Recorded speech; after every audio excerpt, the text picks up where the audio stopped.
नमस्कार दर्शकों, धर्म फैक्ट्स में आपका स्वागत है। धर्म फैक्ट नंबर 5 में हम बात करेंगे कि किस तरीके से मॉडर्न साइंस के 3 कंसेप्ट, जिसमें सबसे पहला है न्यूटन का third law of motion, friction और इवेपोरेशन, किस तरीके से इन तीनों कंसेप्ट्स का डिस्क्रिप्शन हमारी पतित पावन रामचरितमानस में मिलता है। ये वीडियो बहुत ज्ञानवर्धक होने वाली है, इसे पूरा देखिएगा। तो चलिए प्रारंभ करते हैं। सबसे पहले बात करते हैं न्यूटन के गति के तृतीय नियम की। सर आइजैक न्यूटन ने यह पाया कि हर क्रिया की समान एवं विपरीत दिशा में प्रतिक्रिया होती है, यानी कि अगर कोई ऑब्जेक्ट किसी दूसरे ऑब्जेक्ट पे बल लगाता है, फोर्स लगाता है, तो ये दूसरा ऑब्जेक्ट भी उस ऑब्जेक्ट पे उतना ही फोर्स लगाता है, लेकिन अपोजिट डायरेक्शन में लगाता है। Every action has equal and opposite reaction. अब बात करते हैं कि इस कंसेप्ट का डिस्क्रिप्शन रामचरितमानस में कहां मिलता है। सुंदरकांड में आप लोगों को ये 4 पंक्तियां पढ़ने को मिल जाएगी। बार बार रघुवीर संभारी, तरके उपवन तनय बल भारी, जेहि गिरि चरण देहि हनुमंता, चलेयु सोगा पाताल तुरंता। अर्थात तरकेयु पवन तनय बल भारी, हनुमान जी का बल बहुत विशाल है। जेहि गिरि चरण देहि हनुमंता, वो जिस भी भूमि से, जिस भी पर्वत से उड़ने के लिए, छलांग लगाने के लिए जिस भूमि पे भी चरण दबाते हैं, चलेयु सोगा पाताल तुरंता, वो गिरी, वो पर्वत, वो भूमि उतने ही बल से नीचे पाताल लोक की तरफ चले जाती है। Every action has equal and opposite reaction. अब बात करते हैं फ्रिक्शन की। देखिए, फ्रिक्शन का बहुत बड़ा रोल है। ये बल्ब जो आप लोग देख रहे हैं जलते हुए, ये भी फ्रिक्शन की वजह से ही है। होता क्या है, इसमें इलेक्ट्रॉन्स मूव करते हैं, राइट।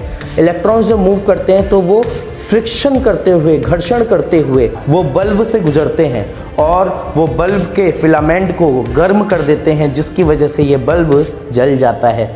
यानी कि जहाँ पर फ्रिक्शन है वहाँ पर हीट है। कम ऑन, जहाँ पर फ्रिक्शन है वहाँ पर हीट है। आप ये अभी वीडियो देखते हुए अपने दोनों हाथों को घर्षण करिए, दोनों हाथों को रब करिए और देखिए यहाँ पर हीट आएगी। और इसके बारे में भी कि फ्रिक्शन से हीट निकलती है, रामचरितमानस में लिखा हुआ है।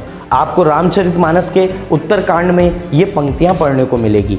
अति संघर्पण जो कर कोई, अनल प्रगट चंदन ते होई।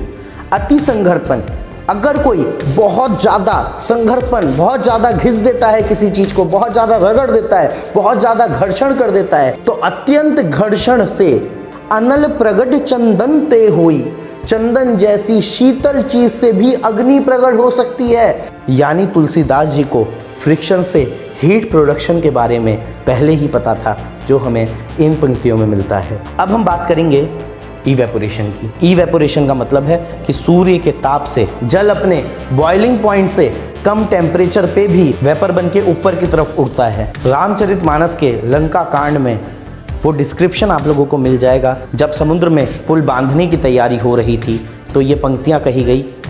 प्रभु प्रताप बड़वानल भारी, शीशे यु प्रथम पयो निधि वारी। यहाँ पर बड़वानल का अर्थ है फायर ऑफ ओशियन, यानी कि सूर्य की गर्मी से जो जल गर्म हो जा रहा है उसे बड़वानल कहा है। प्रभु प्रताप बड़वानल भारी, जो प्रभु हैं, जो श्री राम हैं, उनका जो प्रताप है, उनका जो तेज है, वो फायर ऑफ ओशियन से कई गुना है, कई ज़्यादा है। इतना ज़्यादा है कि वो पूरे का पूरा समुद्र सुखा सकते हैं। जी हाँ, इवेपोरेशन से तो पानी की केवल अपर लेयर ही उड़ती है, ये हम सबको पता है। और तुलसीदास जी ने क्या लिखा कि प्रभु का प्रताप बड़वानल भारी, प्रभु का प्रताप उससे कई ज्यादा भारी है, वो अगर चाहें तो पूरे समुद्र को सुखा सकते हैं। है ना कमाल की जानकारी। मॉडर्न साइंस के तीनों कंसेप्ट कितनी खूबसूरती से हमारे रामचरितमानस में वर्णित हैं। मैं आपसे निवेदन करूंगा कि इस वीडियो को जन जन तक पहुंचा दीजिए। हमारे चैनल को अगर आपने सब्सक्राइब नहीं किया है तो अभी सब्सक्राइब करिए, बेल आइकन पर क्लिक कीजिए और प्लीज़ कमेंट करके ये बताइए कि आपको ये वीडियो कैसी लगी। तब तक के लिए आप सभी को जय श्री राम।